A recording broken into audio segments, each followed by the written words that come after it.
Te damos las gracias, Padre, en el nombre poderoso de Cristo Jesús, por lo que tú has preparado, Señor, desde la eternidad para este remanente pequeño. Te damos las gracias, Señor, porque tú lo has preparado no en base de nuestra fuerza, sino por la misericordia y el amor que tú tienes, porque tú has derramado fidelidad y perseverancia en este ministerio. Gracias por cada uno de ellos, Señor, que tú los levantas como ministros de Dios. Porque cada creyente es un ministro de Dios, ministra el poder de Dios y lo imparte con autoridad y con poder. Señor, sabemos que su presencia irá con nosotros y nos harás conocer tus caminos para que nosotros te conocemos. Y sabemos, Señor, lo que tú estás preparando, que en poco tiempo será manifestado. Es para mostrar que tú vas a levantar un solo hombre para que lo haga. Y no una multitud de gente. Así como Gedeón venció con 300 y no con 33,000. Así como Abraham, que no lo sabíamos que tenía arte bélica, venció los reyes que tomaron. ¿Y de dónde Abraham tenía arte bélica? Pero sabemos, Señor, que en el nombre poderoso de Cristo Jesús, tú estás preparando un pueblo por lo cual llevará a cabo las buenas obras que tú has preparado desde el principio. Hermanos míos, quiero decirles esta mañana que nadie puede avanzar más allá de su propia devoción personal con el Señor Jesucristo. Esa es la idea que hemos iniciado desde los estudios que estamos dando los miércoles por Zoom. El que le interesa puede escribirnos. Sepan una cosa, que Jesús crece cuando nosotros nos amenguamos. Ustedes van a ministrar cuando el Señor ministra, no cuando usted ministra. La manifestación de Cristo en nosotros está vida de nuestro amenguar, va a traer la negación y la dignidad para que nosotros podamos manifestar a Cristo. Dice Juan en un momento muy especial: y por esto este gozo mío se ha completado. Es necesario que Él crezca y que yo disminuya.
Él crezca para que nuestro crecimiento sea completo.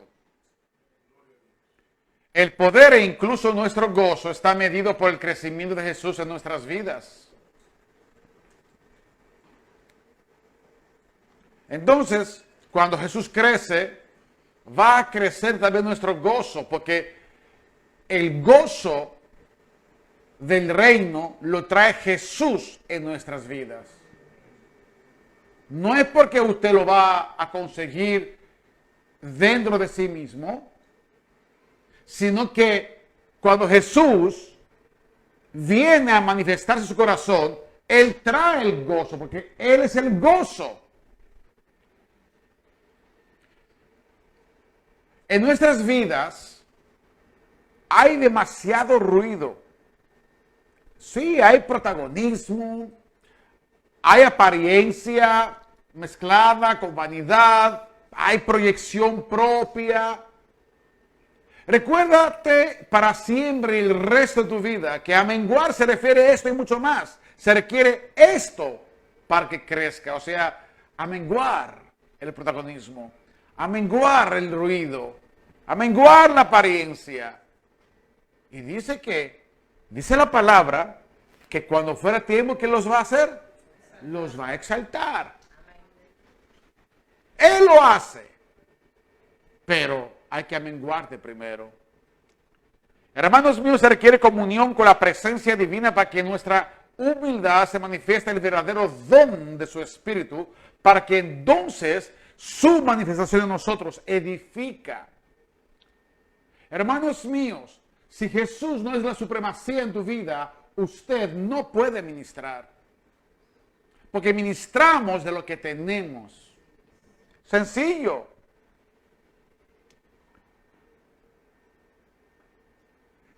Existió en un tiempo un varón que se llamaba Uza. Pero también un varón que se llamaba Obed-Edom. Así como existió en un tiempo Ananías y Zafira. Pero también existió un hombre que se llamó José, que los apóstoles pusieron por sobrenombre Bernabé. Unos que lograron amenguarse entre este grupo de nombres que han oído, acaba de oír, recibieron la gloria, la honra por parte de Dios, pero otros que querían ser los protagonistas, proyectando su propia gloria y honra, fueron destruidos. Atención a lo siguiente, Hechos 4:36. Entonces José, a quien los apóstoles pusieron por sobrenombre Bernabé, que es hijo de consolación, era levita. Ahora ven lo bueno. Era levita. Natural de Chipre, la isla que está frente de Israel y frente de Líbano. Pero cierto hombre, o sea, en el mismo contexto ahora, pero cierto hombre llamado Ananías, con Zafira su mujer, vendió una heredad y sustrajo del precio, sabiéndolo también su mujer, y trayendo solo una parte y la puso a los pies de los apóstoles. ¿Cuál es la diferencia de Bernabé de levita? Era que tenía una heredad, la vendió y la trajo el precio y lo puso a los pies de los apóstoles. Ambos llevaron de sí mismo algo. Pero fíjate que en esta arca de la presencia de Dios, Zafira y Ananías desaparecieron, pero Bernabé, el levita, fue uno de los 70 apóstoles, porque este Bernabé se humilló delante de Dios y como levita sacerdote recibió la gloria de Dios, la promoción y la gracia divina. Su nombre significa hijo de la exhortación, el apóstol de la alegría, por su ánimo que tenía todo el tiempo. Era el esforzado y quien anima y entusiasma la iglesia de Jesucristo. Bernabé fue un gran colaborador del apóstol Pablo, lo saben todos, lo han leído, que en su regreso a Jerusalén, 3 años después de su conversión, recibió de Bernabé, el apóstol Pablo, gran apoyo, un hombre lleno de fe y de Espíritu Santo, como dice Hechos 11:24. Por eso lo eligieron para la evangelización en Antioquía. Antioquía era un lugar sumamente pagano, colonia griega.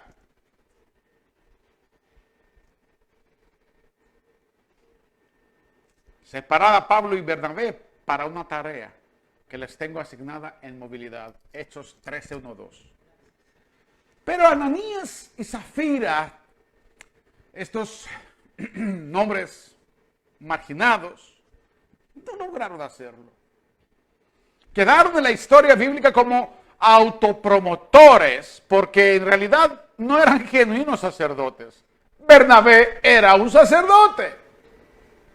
Buscaban su protagonismo, su reconocimiento, no lo lograron.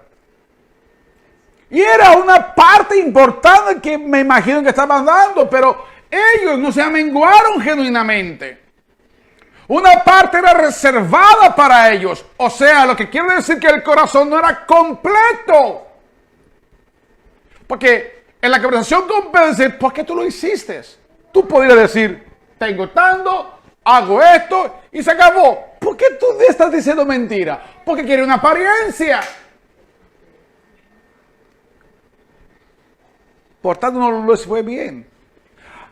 Pero en todo esto hay otra historia bíblica muy paralela a lo que acaban de oír.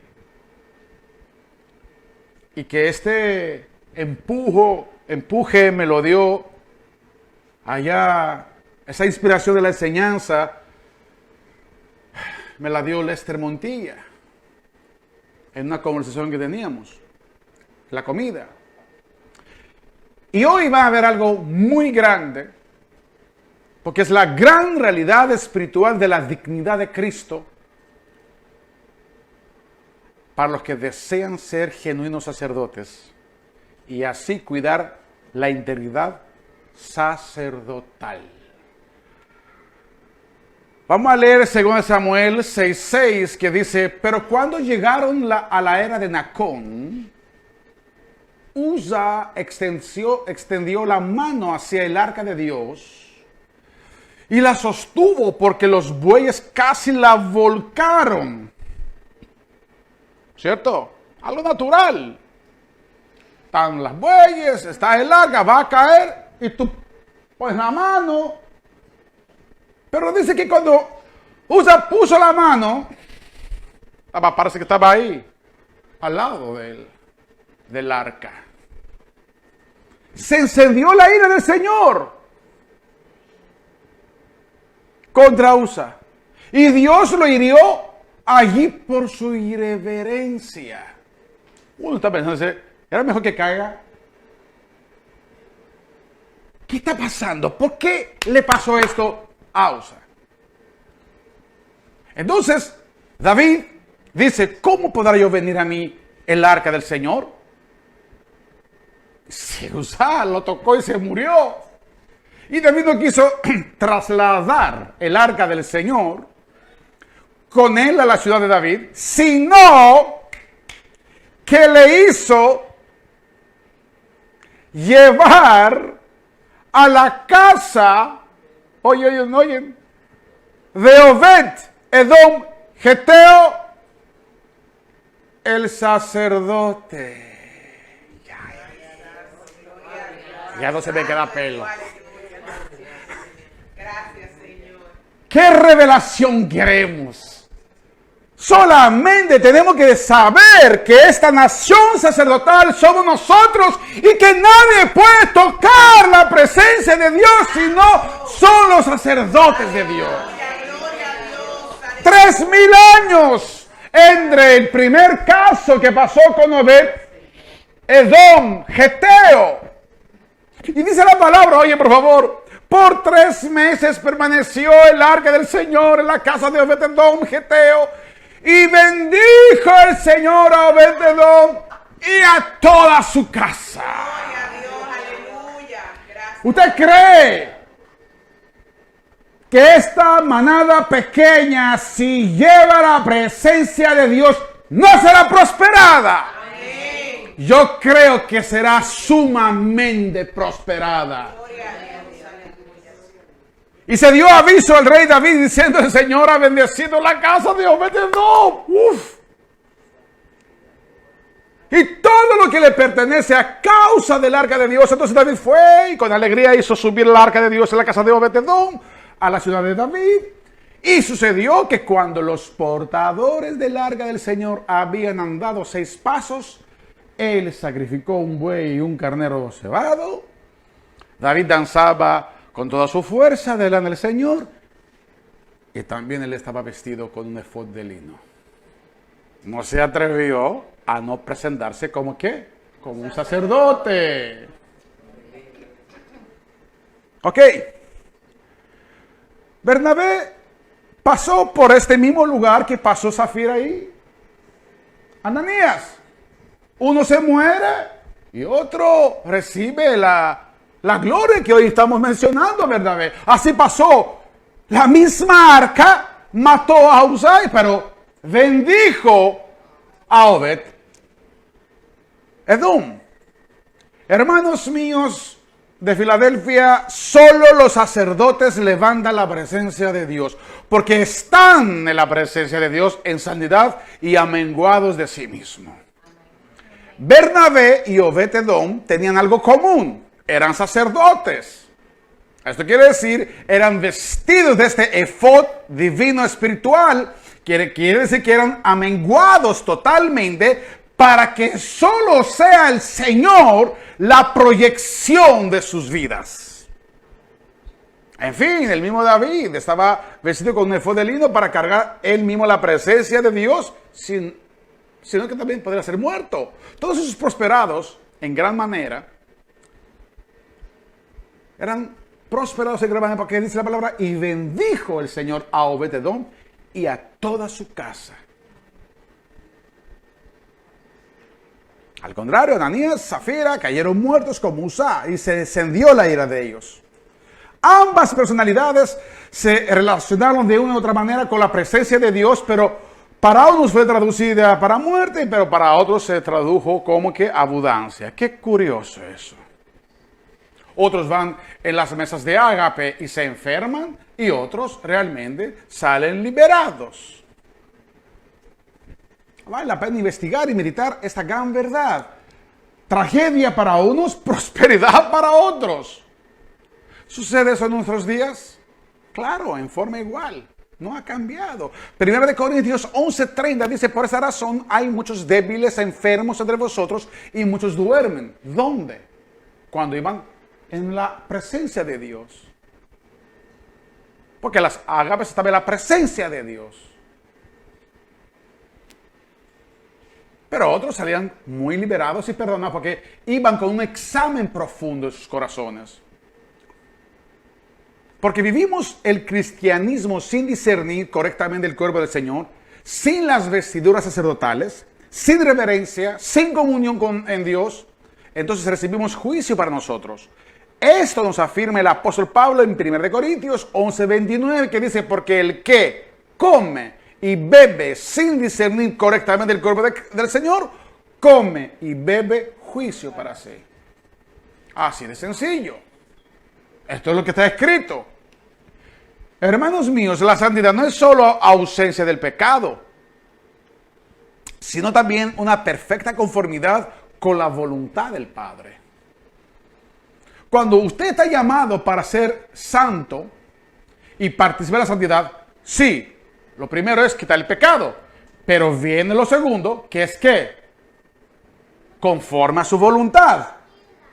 O sea, si no es así, fuera de su voluntad, nos hace del pecado siempre.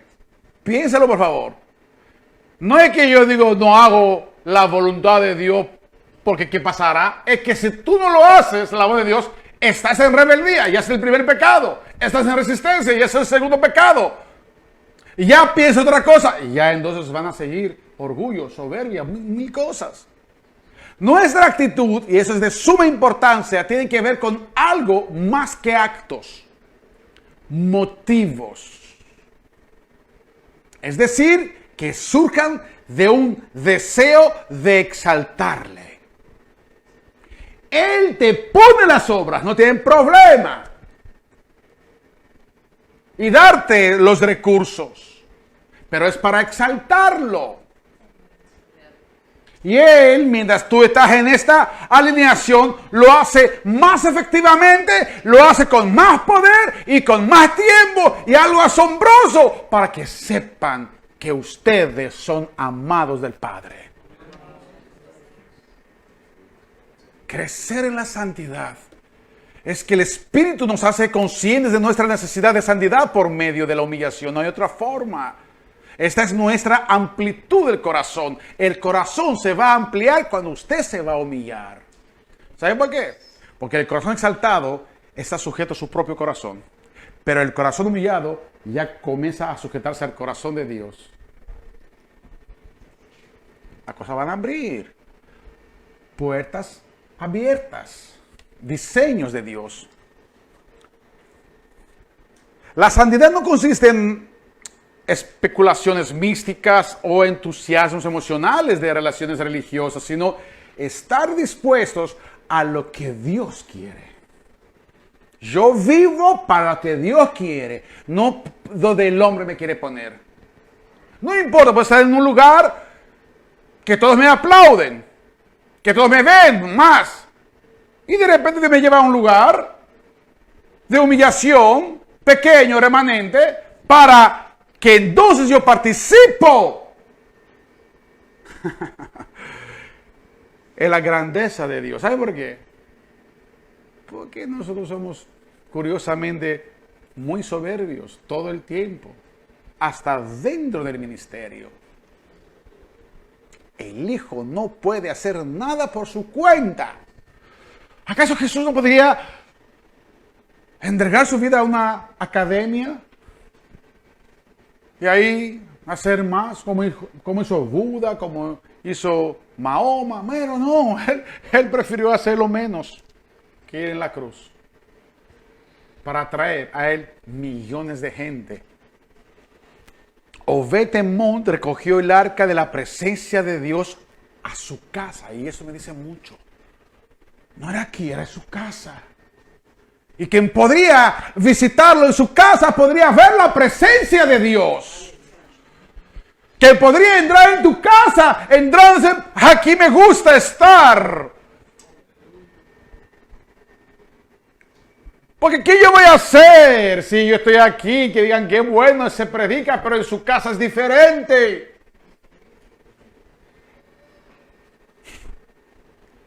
Este es el ejemplo que debemos seguir. Usa era informal. Asimismo Ananías y Zafira eran informales. Ellos creen que entrarían en la finca de su casa. Está bien. Damos esto y vamos a decir que era otro el precio. Eran informales.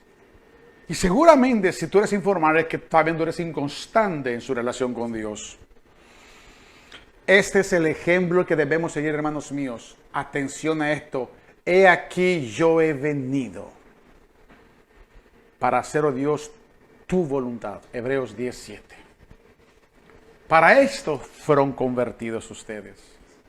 Para esto Dios los recogió de la vileza, para llevarlos en la voluntad de Dios y puedan recibir, experimentar gozo y paz en sus vidas. La presencia de Dios es la santidad de la perfecta voluntad del gran yo soy en nosotros. Lo voy a repetir. La presencia de Dios es la santidad de la perfecta voluntad, o por la perfecta voluntad del gran yo soy en nosotros. Cuando estamos fuera de la actividad de la voluntad de Dios, no es posible agradarlo. Ya somos expuestos por nuestra cuenta, somos vulnerables. Tendemos a la propia proyección por la sencilla razón que procedemos a elaborar la voluntad de la carne, que no mora el bien. Sencillo. Hermanos míos, oigan por favor, su voluntad, la voluntad divina, está en la presencia de Dios, no fuera de esta. No la pueden verificar fuera de esta. Compréndelo. Así que la presencia de Dios tiene que ser un constante, continuo en sus vidas. No es que vamos a entrar ahora y en la tarde estoy en la carne otra vez.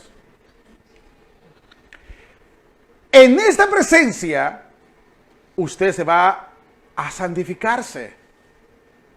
Pero hay un punto, que en esta presencia hay que entonces entrar con la conciencia sacerdotal. Porque en la presencia, para oír la voluntad y verificar, no podrían sino los sacerdotes. La presencia de Dios es, entonces, oigan por favor,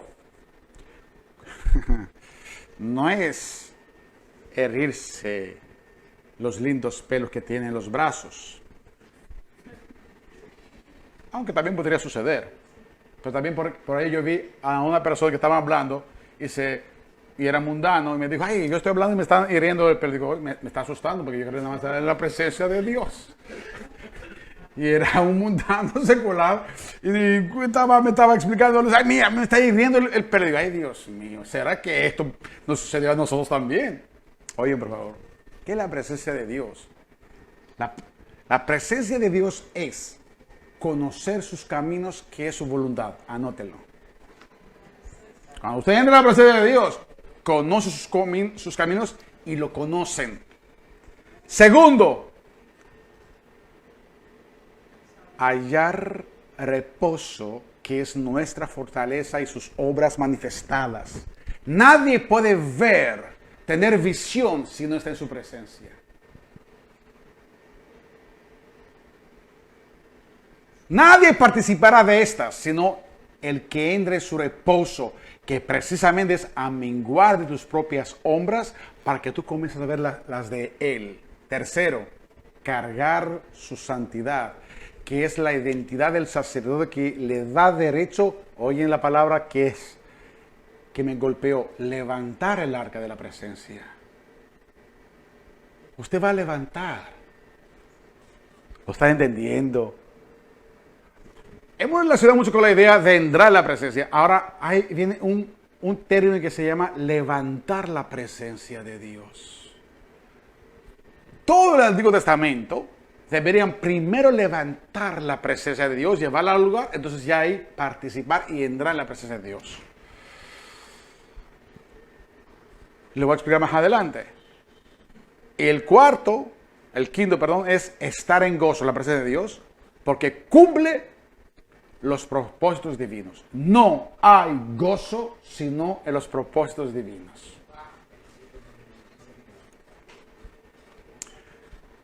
Los sacerdotes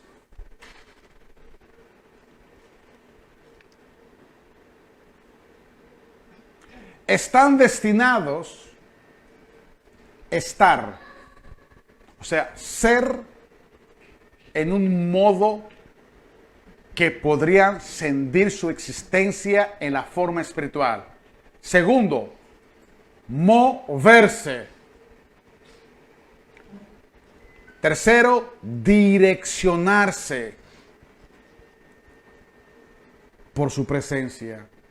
Porque entonces Dios ahí los imparte la visión. Moisés, oyen ahora por favor, Moisés se movilizó en esta dirección. Imposible conocerle sin que Él nos muestre sus caminos. Por eso dice que sin visión, ¿qué hace el pueblo? Se revela, se desvía. Y estos caminos únicamente están presentes en su presencia. Vamos a leerlo para que lo entiendan según Éxodo 33, 13, 17. Ahora pues, si he hallado gracia ante tus ojos, le dice Moisés al Señor, te ruego que me hagas conocer tus caminos para que yo te conozca.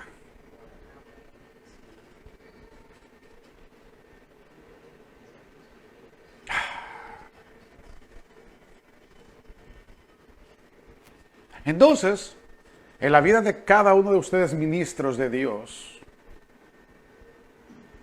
¿oyeron, ministros? Se cumplirán propósitos, visiones, obras buenas y van a gozar su vida porque en el mundo hay mucha tristeza. Por eso la gente bebe, por eso hay tanta droga, por eso hay tanto alcohol, por eso hay tantas matanzas, porque la gente está totalmente dañadas. Imposible conocer la esencia de su reposo y cumplimiento de sus propósitos si la presencia de Dios no nos acompaña? Y dice entonces el verso de Éxodo 33. Y él respondió, Dios a Moisés, le respondió, ¿qué le dijo? Mi presencia irá contigo y yo te daré descanso. O sea, mi hermana, lo que estamos haciendo ahora mismo es para que lleguemos a un punto para que usted encuentra este descanso que Dios ha preparado en su presencia. Yo estoy gozoso. Gloria a Dios, a Dios. Gloria a Dios. Entonces le dijo Moisés, ahora hay, oye esto, qué conversación que hay aquí. Pues ¿en qué se conocerá que he hallado gracia ante tus ojos? Yo y tu pueblo. Vamos a ver qué dice el Señor. ¿No es acaso que en que tú vayas con nosotros para que nosotros, yo y tu pueblo, nos distingamos de todos los demás pueblos que están sobre la faz de la tierra? Para que sepan que yo te he amado. Claro, porque así es. Te va a distinguir para que sepan que tú fuiste fiel hasta el final. Y que yo te he amado. ¿Quién dijo que esto no es importante? Claro que sí, que yo quiero que sepa el mundo que Dios me ha amado. Y el Señor, hay otra respuesta, fue largo. Le dijo a Moisés, también haré esto que has hablado. ¿Por cuándo has hallado gracia ante mis ojos? Y te he conocido por tu nombre. Ahora vamos a entender, en tus caminos yo te conoceré. Y estaremos conocidos por nombre. Ven, Alba, levántate, porque yo te conozco por nombre. Te he preparado en todo este curso y te ha limpiado, te ha humillado, para que en el tiempo tú recibes descanso. Esto está bien para usted, y para usted, y para usted, y para usted, lady, y para usted, negrón. El que lo quiera arrebatar, que lo arrebate. Sorry, está bien para ti, claro que sí. Es para yo y para todos. Esto es, amén, para que todos sepan que yo te he amado, Filadelfia. Vamos a dar un aplauso al Señor. Somos los amados del Señor. Dios está preparando sus proyectos, está preparando todo. No estamos aquí sin dirección y sin visión. Eso es lo que viene. Y los fieles, dice la palabra, ¿y los fieles qué van a hacer los fieles? Los fieles celebrarán la plenitud del gozo en su presencia. Dice Salmos 16:11. Me mostrarás la senda de la vida. En tu presencia hay plenitud de gozo. Plenitud de gozo en su presencia. Delicias a tu diestra para siempre. Qué lindo lo que vimos allá arriba, hermano. Aleluya. Así es, hermana Jocelyn. Tiempo de arroparnos. Oigan, por favor. Ya, hay que arroparnos. Es ahora, es hoy. La exhortación es muy pequeña, muy corta, ya estoy terminando. Pero esto era porque yo quiero que se quede esta sustancia. Tiempo de arroparnos de estas vestiduras sacerdotales que se nos ofrecen para ir en pos de su presencia y encontrarnos con el gozo prometido. Dice la palabra en Hechos 3:19, así que convertíos. Eso es el que cambia su ropaje. El viejo con el nuevo, convertíos. Para que venga de la presencia del Señor tiempos de refrigerio, dice. Esa es la vida cristiana, mis hermanos. No sé qué están entendiendo ustedes, pero esta es la vida cristiana. El poder está en la presencia del Señor. Filadelfia. Moisés estaba convencido que sin la presencia de Dios en su vida era inútil, que él intentaría cualquier cosa. ¿Qué voy a intentar yo? ¿Cómo voy a llegar a subir a este monte? ¿Quién sube este monte? Moisés sabía que era la presencia de Dios en Israel que distinguía el pueblo de otras naciones paganas. Lo que nos distingue de los incrédulos es que Dios está con nosotros. Está con nosotros significa que Dios me está dirigiendo. Me está guiando. Me está obrando su voluntad. Me está obrando su voluntad. Y Él se manifiesta a través de cada uno de sus ministros. A Moisés no le importaba cómo otras naciones, cómo otros recibían su dirección. Formaban sus estrategias, sus cálculos económicos financieros, dirigían sus gobiernos, sus ejércitos. Moisés operaba en un principio. La única forma en que podemos ser guiados o gobernados para hacer guerra y sobrevivir en esta tierra es teniendo la presencia de Dios. Hoy, 2021, nadie podría abrir el Mar Rojo en dos para que ahorren el viaje de tantos impuestos de Saudi Arabia a Etiopía. ¿Por qué no lo hicieron? A Egipto. Para que vayan con tractores. No lo pueden. La ciencia no lo logró hacer, ninguna tecnología. La presencia de Dios sí lo hizo 6,000 años atrás. Cuando la presencia del Señor está en nuestros medios, nadie nos puede hacer daño. Nos pueden vender, nos pueden traicionar, nos pueden abandonar, nos pueden burlar, nos pueden decir, mira, ellos son así, asá, acá, asados, no asados, hervidos. Pero mírame, nada sucederá. Pero sin Él somos impotentes, somos reducidos a nada. Deja que todas las naciones del mundo confíen en sus ejércitos poderosos, sus carros de hierro, sus soldados amaestrados y sus armas nuevas. Muchos aún ministerios. Gracias a Dios que salimos de este sistema babilónico religioso. Han confiado en el mercadeo, la estrategia de las finanzas y la psicología secular para adiestrarse, asesorarse y prepararse para un objetivo. Nosotros hemos guardado la palabra de la paciencia. Amén. Y vamos hacia el objetivo. Así con lo que Dios ha escogido. Nosotros confiaremos en la presencia manifiesta del Señor, de nuestro Señor, porque hemos guardado la paciencia de su palabra y pronto entonces el galardonador manifestará la recompensa. Amén. No hay de otro. Hecho. Es como Alejandro, el vino añejo, guardadito.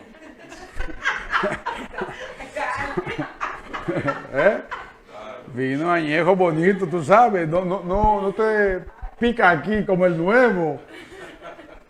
Maduro, ¡pap! Viene y se celebra esto en gozo. Es así, mis hermanos. Yo me gozo mucho con ustedes. Esa es la forma en que Dios contestó la audaz declaración de Moisés: mi presencia irá contigo y yo te daré descanso. Amén. Así es. La presencia de Dios entonces debe estar también en mi casa.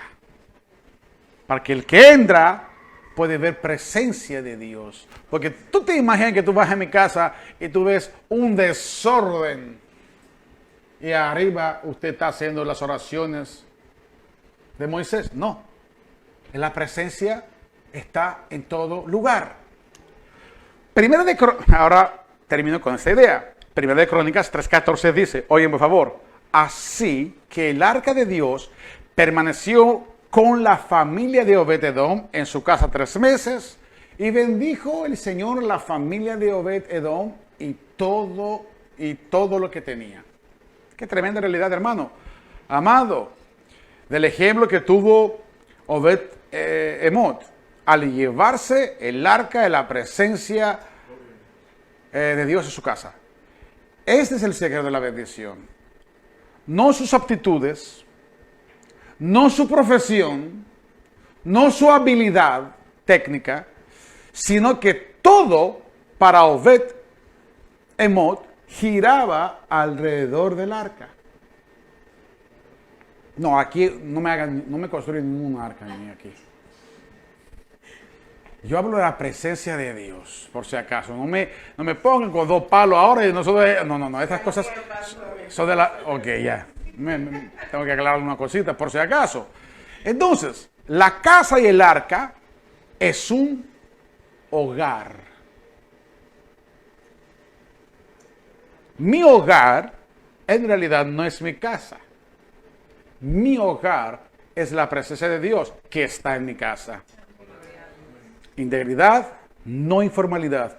Constancia, no como las olas, para que podamos vivir, experimentar lo que es de Dios. Obed Edom fue portero. Y como portero revisaba todo lo que entraba y salía. ¿Oyeron?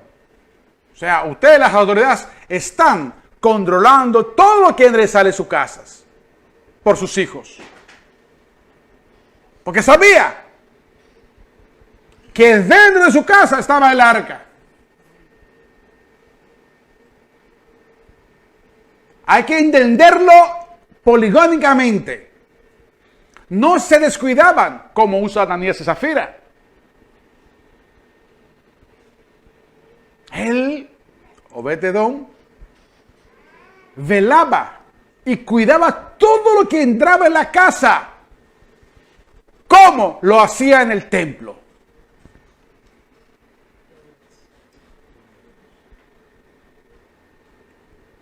Un cuerpo que tiene la presencia de Dios en sus medios vivirá y se moverá correctamente todo el tiempo y experimentará el orden divino de Dios. Queremos orden y promesas cumplidas, pero no queremos el orden. Y esto no va a suceder. Y termino con el contexto de la historia que hemos leído esta mañana de Obed Edom en 1 Crónicas 26:6, que dice, perdón, Obed Edom, sí. Sí, Edom, sí. Ya, espérense, aquí está. Obed Edom. Entonces, vamos a leer esto. Y a Semaías también le nacieron hijos que gobernaron la casa de su padre. Porque eran hombres fuertes y valientes. Verso 7. Los hijos de Semaías fueron Otni, Rafael, Obed Edom y Elizabad y sus hermanos, llamados los valientes de Eliú y Samaquías. Verso 8. Todos estos, incluyendo a Obed, o sea, ven una generación completa, fueron de los hijos de Obed Edom. Ellos, sus hijos y sus parientes fueron hombres capaces con fuerza para el servicio. 62 de Obed Edom. Yo esas cosas las estoy mencionando para que sepan que cuando la presencia de Dios está aquí, cambia y transforma la situación familiar también. Estas son las bendiciones de Dios que nos alcanzan como sus gibores, es decir, como sus valientes y hombres de fuerza, porteros, lo que entra y sale de nuestras casas. No pretende decir, no, la presencia de Dios está en mi casa y hay un desorden. No. Hombres de fuerza se refiere, etimológicamente, la presencia del Señor está contigo. Porque con esa fuerza estamos andando nosotros. Solo quitar el viejo ropaje y vestirse como sacerdote de Jesús, nos convertimos en hombres de fuerza, o sea, en gibores. Ese es el principio de la Escritura. La presencia de Dios guiará correctamente nuestras vidas, abrirá puertas, quitará obstáculos, derretirá corazones también y nos hará intrépidos. ¿Qué quiere decir? Hacer frente sin temor a cualquier situación de peligro, con valentía, como la generación de Obed-Edom. Obed-Edom es la personalidad que él vivió, que en él vivió, se movió y era. En él vivió y en él viviremos, como dice la palabra en Efesios, en Hechos. Significa que Dios envolvió a Obed-Edom y a nosotros y lo llevó en todo. Y ahí se encuentra con la clave de la vida. Porque dice la palabra que la plenitud de aquel que lo llena todo en todo. Te va a llevar en todo. Sí, está escrito. La plenitud de aquel, Efesios 1:23. En él se movió Obed-Edom. Significa que Obed-Edom se movió en el tiempo y el espacio, porque hay espacios que nos movemos también nosotros, que Dios lo ha destinado por su preparación. Y ahí se encontró lo provechoso, la meta real y el propósito cumplido. Yo sé que ahí yo voy. Gregorio Macridis, ahí va. Solamente tiene que mantenerse en preparación y en santidad.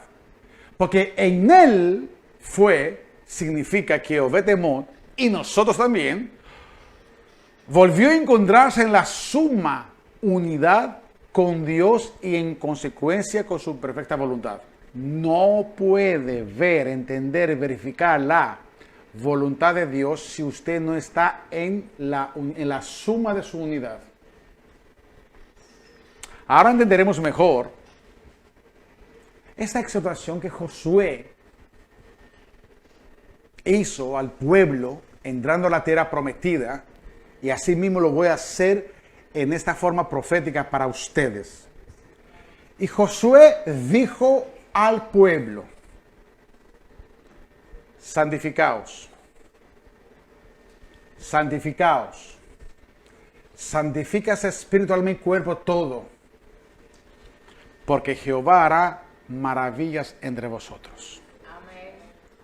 Y habló Josué a los sacerdotes, otra vez. ¿A quién los habló? A los sacerdotes, ministros, diciendo: tomen el arca del pacto y pasad su presencia delante del pueblo. Significa que los ministros tienen que ministrar la presencia de Dios en el pueblo de Dios, para que los demás entran y reciben esto. Y ellos tomaron el arca del pacto y fueron delante del pueblo. Entonces Jehová dijo a Josué: desde este día comenzaré a engrandecerte. Amén. ¿Cuál día? Delante de los ojos de todo Israel. ¿Cuál día comenzaré a engrandecerte? Cuando usted como sacerdote levantará la presencia de Dios y la va a impartirla al pueblo. Santificados es para tomar las vestiduras del sacerdote y poder tener acceso a levantar la presencia, porque en ella seremos engrandecidos. ¿Qué hay que levantarla? ¿Por qué hay que levantarla? Porque hay que llevarla. Porque hay que llevarla. Y si Dios nos dice: en el espacio del tiempo los tengo allá, tenemos que llevar allá su presencia. Y que digan: pero ¿qué grupazo es este? ¿Qué está sucediendo con este grupazo? Entonces ya los demás entran en esa presencia. Esta es la vida cristiana. Dios lo bendiga.